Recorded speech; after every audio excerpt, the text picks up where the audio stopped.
Day, another victory for the Pittsburgh Steelers as they are your first place Pittsburgh Steelers in the AFC North. Obviously, those things a little meaningless right now, but still a nice feeling to take away. As the Steelers beat the New York Jets 31-13 again. Alex Kozora, SteelersDepot.com with our weekly recap analysis. Just quick again, basically general first impressions from the Pittsburgh Steelers win over the Jets, and the first half was a close game. It wasn't a runaway victory until kind of, towards the end.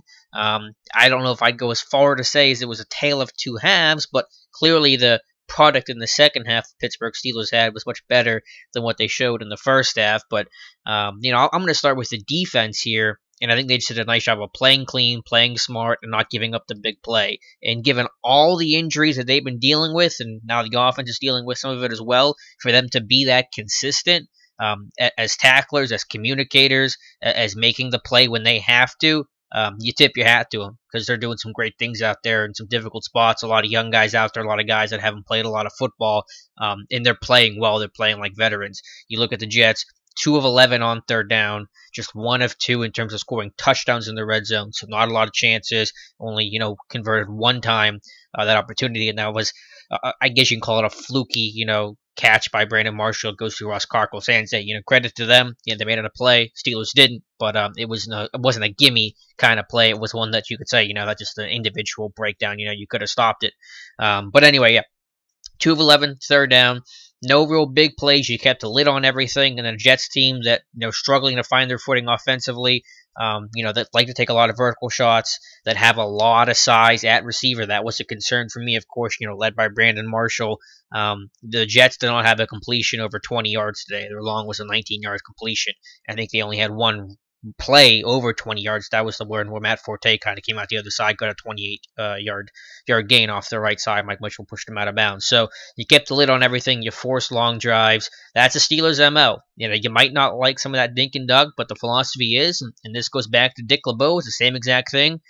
Force them to go 10 plays. We don't want, them to go, Steelers don't want them to go 3 plays and get a splash play that creates momentum, gets a, big, either scoring play or put them in the red zone. If you ask an offense to go 10 plays every single drive, odds are they're not going to do it most of the time. They're going to make mistakes. They're going to get behind the sticks. One drop in completion, penalty, busted play, stuffed run, whatever is going to put teams behind the sticks, and that's going to give the Steelers a great situation to get off the field. That's the idea of bend but don't break. We talk about that. What does it mean? We use it pretty flippantly, but that's kind of the literal interpretation of it, is if you force teams to go 10, 12 plays, drive 80 yards, giving them very little margin for error, or when they make a mistake, you capitalize on it. So, the first half was a little rough for the Steelers defense individually as well. Ross Carkle might have struggled some. Big turnarounds in the second half. Carkle with a much better second half. And yeah, the Jets, they only had one drive in the second half of more than 30 yards, and that was a 37-yard drive, and it didn't result in any points, so the Jets totally shut out in the second half. So nice adjustments from whatever they were made. I couldn't really tell of any off the top of my head from Keith Butler, but individual effort, tackling, communication, all that.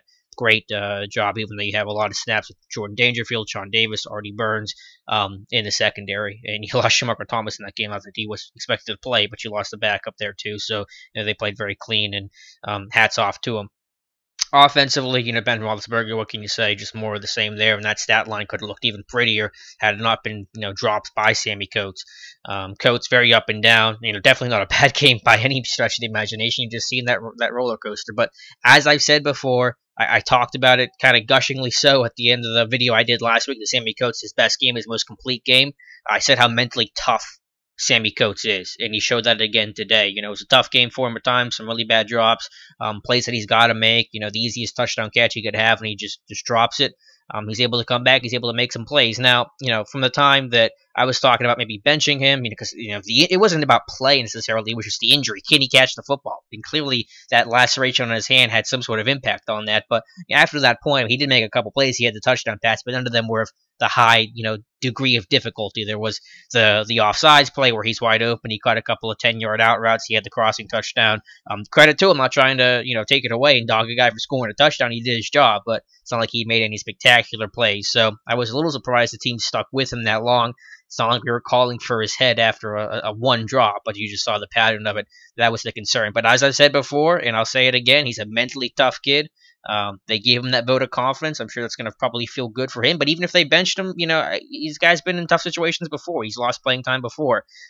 He's gone out there and responded well. So that's the thing I like the most about a young receiver is that response level. Certainly far from a perfect game from him, but I definitely like that response. But otherwise, outside of that, AB did his thing. Jesse James was a pretty vital part of the offense. A lot of stuff underneath, catches a touchdown pass to, give the reprieve for Sammy Coates' drop touchdown pass to bail him out. And then just getting Le'Veon Bell, being creative with him because the Jets front, they're tough to run on. Steelers did not have a lot of success today. That was pretty much to be expected.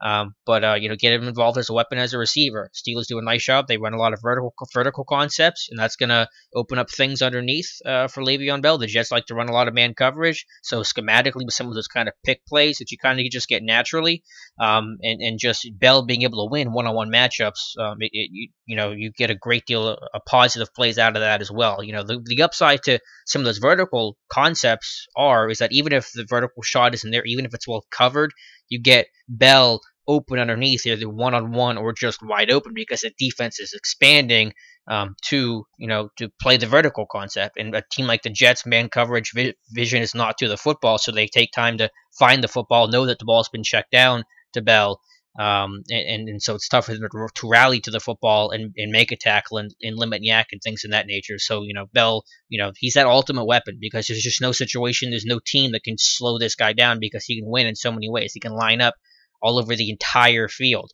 You can run any kind of run scheme with him. You can line him up anywhere. You can you can call any play, and Le'Veon Bell could theoretically be your number one option. He's that good of a player. He's that dynamic. So, even on days like today where the Steelers average under 4 yards per carry, might have been under 3, he's still a threat. And you're still going to say, man, we couldn't stop that guy. We couldn't stop 26. So, great job by him. The offensive line, great job as well. Very impressive. The Jets, again, front four is no joke, no doubt about it. And, even with all the injuries and guys working their way back and things like that, Ben sacked just one time. There was, in the forced fumble there. You probably call some of that on coverage. There might have been some sort of issue with Ben and AB, communication-wise. But otherwise, very clean game for Ben Roethlisberger. Hats off to the offensive line and whatever the adjustments game plan-wise there was to kind of help give support, especially to Chris Hubbard on the right side. So Hubbard may not have been perfect, but for that kind of being thrown into that game like that, you give him a lot of credit. Stunt pickup, whatever there was picked up well. So big credit to the offensive line. They just respond, and that's where that Tomlin next man up mentality comes in, where each player that steps in knows they have the complete confidence and trust of the coaching staff because that is what's preached every single day, and they've seen guys ahead of him. They've Chris Hubbard's seen BJ Finney come in the week before and play well and have that trust and confidence from the coaching staff. So I don't know if Hubbard needed that, but I'm sure it doesn't hurt, and you probably feel better about it. So that's a mentality the team has had for a while, has adopted that kind of mentality. And in times like this where you're dealing with so many injuries, when you only have 42 or some healthy players, that's what kind of keeps you going and through. And knowing nothing changes even when somebody goes down, even if someone of a lesser talent going from, let's say, a Marcus Gilbert to a Chris Hubbard. So and that's why Hubbard's on this roster, because he can play all 5 spots. So that's hats off to the whole offensive line as well. But yeah, Steelers played clean, just 1 penalty. They were effective in the red zone, 3 of 4. There was that whole fake field goal business, which I don't know what that was going on there. That was not a good call. Not even just a fake, but I don't know why Jordan Berry's running the football with no options to throw when he can't throw because he never really has thrown a football before. But anyway, but they played clean. They kept the lid on everything defensively. They made a lot of great adjustments in the second half. Totally shut the Jets down in the second half. And their weapons just went to work. AB, Coates making some big plays that we're accustomed to. Even if he had some of the negative ones. Ben Roethlisberger just on fire, completing 75% of his passes, throwing for close to 700 yards, I think, the last 2 weeks, and 9 touchdowns, no interceptions. Again, there was the fumble today, which is officially ruled a fumble, but it doesn't get much better than that. I mean, you're playing at high caliber levels across the board. And bottom line, points, points and victories. Score 30 points, which they did. Hold the opposing offense to under 17 points. They did. And get the victory, which of course they did. So that's kind of the MO. That's the way it's going to be framed, and as it should be. And you get the victory. So that's Steelers 4-1 now, atop of the AFC North. No gimme games at all, of course, in the NFL. Every team's tough, but you are going to face a Miami team coming up here on Sunday that's just completely reeling. The offense looks entirely anemic. They get beat down by the Tennessee Titans, who are by no means having a great season. They get beat down pretty good today. Tannehill throws 2 touchdowns, or 2 interceptions, excuse me, no touchdowns, I believe. I haven't really watched that game closely. I haven't even seen a second of it, to be honest. I just saw a box score, but it does not look good for Miami right now. So again, no gimmies. I'm not gonna. It's not a trap game, but there's no gimmies at all. But if you get the victory against Miami, you go to 5-1. Looking pretty good. You hopefully get healthier, and you're in a pretty good spot. Especially if, let's say, Baltimore loses next week or Cincinnati loses next week, that's going to be even better news for Pittsburgh. Not that you're hyper focused on that, but you understand. Hey, it's nice to see. It's nice to see Baltimore lose today, and you get that space, and you get to be all alone in the AFC North. So yeah, big win for the Pittsburgh today. I have to be happy about it, and we'll take you through this week. We'll kind of recap the game with a fine tooth comb as we always do, and really try to break things down and get you ready for Miami. So thank you guys for watching. Be sure to follow us throughout the whole week, and we'll talk to you soon.